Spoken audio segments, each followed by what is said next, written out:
ধরুন একজন বড়লোক শপকিপার যে সবসময় তার কাস্টমারকে এমনভাবে বাধ্য করে যেন তার পণ্য ছাড়া আর কিছু সে কিনতেই না পারে, কিন্তু একদিন হঠাৎ করে সেই শপকিপার নিজেই এমন এক কাস্টমারের ফাঁদে পড়ে গেল যে নিজের শর্তে তাকে পণ্য বিক্রি করতে বাধ্য করেছে। এই সেম এক্সাম্পল যদি আমরা দেখি তাহলে আমেরিকা, যাকে সারা বিশ্বে অস্ত্র বিক্রির কৌশলে পারদর্শী বলে মনে করা হয়, এখন এমন একটি ফাঁদে আটকে পড়েছে যা ভারত অত্যন্ত বুদ্ধিমত্তার সাথে পেতেছে। আমেরিকা যেটি সবসময় অন্য দেশগুলিকে বাধ্য করে যে তাদের অস্ত্র কেনা ছাড়া আর কোনো উপায় থাকবে না, এই মুহূর্তে তারা এমন অবস্থায় রয়েছে যে বুঝতেই পারছে না যে এবার তারা কি করবে। কিন্তু এটি কিভাবে সম্ভব হলো, সম্পূর্ণ ঘটনাটি কি, চলুন আমরা বিস্তারিত জেনে নিই। বন্ধুরা, ভিডিওটি শুরু করার আগে একটি ছোট্ট অনুরোধ করব, ভিডিওটিকে একটি লাইক করে আমাদের চ্যানেলটিকে এখনই সাবস্ক্রাইব করে নিন। দেখুন, আমেরিকার এই খেলা বহু পুরনো। যেখানে তারা অস্ত্র বিক্রি করে সেখানে একটি শর্ত রেখে দেয় যে সেই অস্ত্রের ওপর তাদের নিয়ন্ত্রণ সবসময় থাকবে। যেমন ধরুন, পাকিস্তান আমেরিকা থেকে F-16 যুদ্ধবিমান কিনেছে, কিন্তু এই বিমানগুলি পুরোপুরি পাকিস্তানের হয়নি।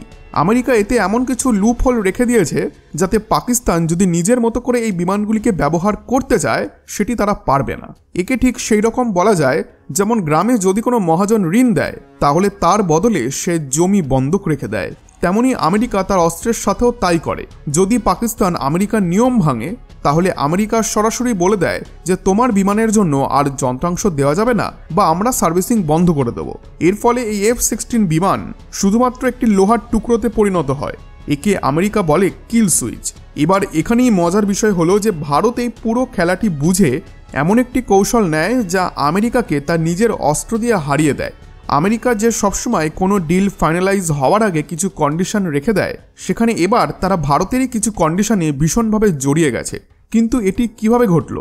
তো বন্ধুরা, আপনাদেরকে আগে বলে রাখি যে কিল সুইচ মানে এটি নয় যে আমেরিকা তার অস্ত্রে কোনো গোপন বোতাম লাগিয়েছে যেটি চাপলেই সেই অস্ত্র কাজ করা বন্ধ করে দেবে। আসলে এর অর্থ হলো আমেরিকা তার অস্ত্রের এমন অবস্থা করে দেয় যে সেগুলি কেবল একটি শোপিস হয়ে থেকে যায়।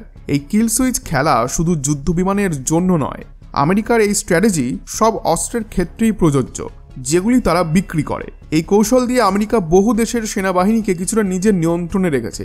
কিন্তু গল্পে আসল মোড় তখন আসে যখন এই স্ট্র্যাটেজি ভারতকে কোনোভাবেই প্রভাবিত করতে পারেনি। এবার ভাবুন, এমন একটি দেশ যে বছরের পর বছর ধরে আমেরিকান অস্ত্র থেকে দূরে ছিল, কারণ ভারত ভালোভাবেই জানতো যে এই অস্ত্র শুধুমাত্র অস্ত্র নয়, বরং আমেরিকার আধিপত্য বজায় রাখার একটি মাধ্যম। কিন্তু সাম্প্রতিক কয়েক বছরে ভারত শুধু আমেরিকার কাছ থেকে অস্ত্র কেনেনি, বরং তাদের সবচেয়ে উন্নত এবং প্রিমিয়াম অস্ত্রগুলি নিজেদের ভান্ডারে অন্তর্ভুক্ত করেছে।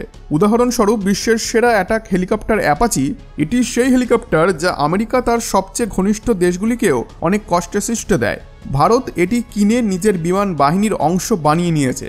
শুধু তাই নয়, নৌবাহিনীর জন্য বিশ্বের সবথেকে শক্তিশালী হেলিকপ্টার MH-60 আর রোমিও ভারত তার বহরে যোগ করেছে।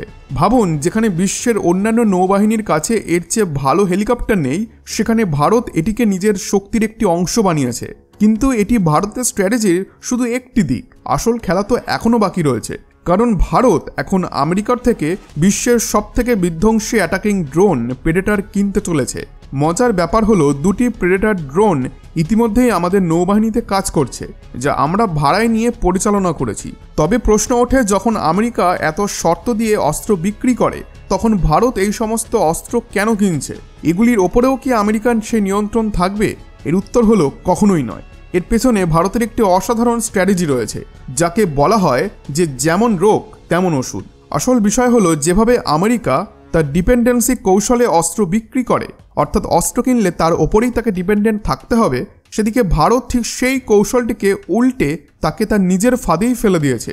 ভারত এক প্রকার নিজের শর্তে আমেরিকা থেকে অস্ত্র বের করে নিচ্ছে।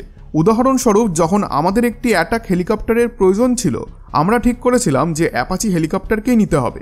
এটি আমাদের জন্য একটি গেম চেঞ্জার প্রমাণিত হবে এবং আমাদের শক্তিকে একটি নতুন উচ্চতায় নিয়ে যাবে। কিন্তু আমেরিকা তাদের নিয়ম এবং শর্ত দিয়ে এটি বিক্রি করতে চেয়েছিল। তাদের শর্ত ছিল ভারতেও তাদের অস্ত্রের ওপর তাদের নিয়ন্ত্রণ থাকবে, কিন্তু ভারত এটি একেবারেই মেনে নেয়নি। ভারতের এমন একটি হেলিকপ্টার দরকার ছিল যা ভারত নিজেদের ইচ্ছামতো যে কোনো সময়, যে কোনো স্থানে এবং যে কোনো শত্রুর বিরুদ্ধে ব্যবহার করতে পারে, কোনো আমেরিকান নিষেধাজ্ঞা ছাড়াই। তখন আমেরিকা তো দিতে রাজি হচ্ছিল না। ঠিক তখনই হঠাৎ খবর এলো যে ভারত রাশিয়ার অ্যালিগেটর অ্যাটাক হেলিকপ্টার কেনার কথা ভাবছে। এই হেলিকপ্টার তার শক্তি এবং দক্ষতার জন্য বিখ্যাত। খবরটি যখন আমেরিকার কাছে পৌঁছায় তখন পুরো খেলা উল্টে গেল। দেখুন, রাশিয়া শুধু ভারতকে অ্যালিগেটর হেলিকপ্টার বিক্রির কথা বলেই থেমে থাকেনি, বরং এটিকে ভারতে তৈরি করার প্রস্তাবও দিয়েছিল। আর জয়েন্ট ভেঞ্চারের পরিকল্পনায় সেটি আমেরিকাকে ভীষণভাবে নাড়িয়ে দিয়েছিল। ভাবুন, যদি এটি ঘটে তবে আমেরিকা শুধু $বিলিয়ন চুক্তি হারাবে না, বরং ভারত ও রাশিয়ার ঘনিষ্ঠতা আরও বেড়ে যাবে। এবং এটাই ছিল আমেরিকার সবথেকে বড় চিন্তার কারণ।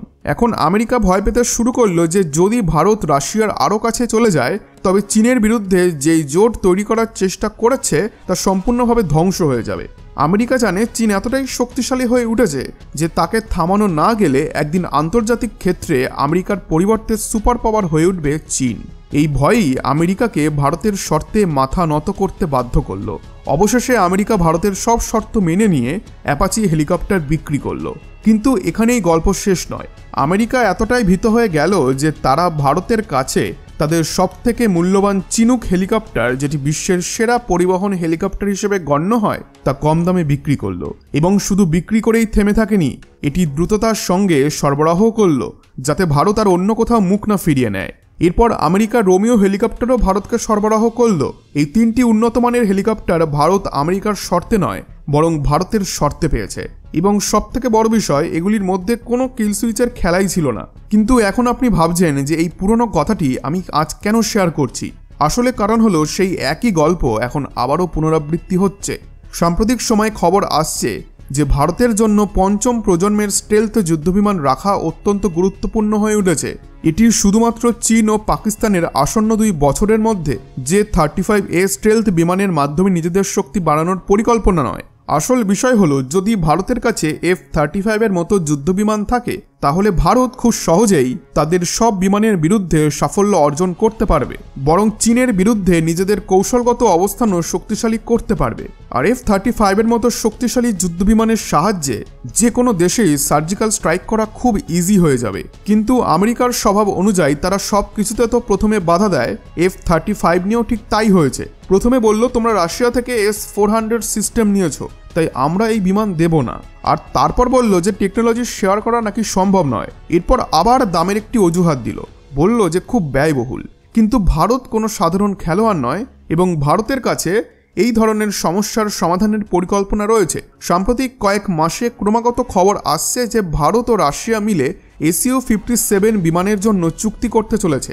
ভ্লাদিমির পুতিন ভারতকে অফার দিয়েছেন যে এই ফাইটার জেট কম দামে সরবরাহ করা হবে এবং জয়েন্ট ভেঞ্চারের কথাও চলছে। এখন আসল প্রশ্ন হলো, এটা কি শুধুমাত্র ভারতের কৌশল যাতে আমেরিকার উপর চাপ সৃষ্টি করে F-35 নিজের শর্তে কেনা যায়, নাকি ভারত সত্যি Su-57 কেনার ব্যাপারে আগ্রহী? যাই হোক না কেন, আগামী কয়েক মাসে কি হবে তা তো পরিস্থিতি বলবে, এবং যা যা হবে তার আপডেট আমি অবশ্যই আপনাদেরকে দিতে থাকবো। তো বন্ধুরা, আশা করছি আজকের এই ভিডিওটি আপনাদের ভালো লেগেছে।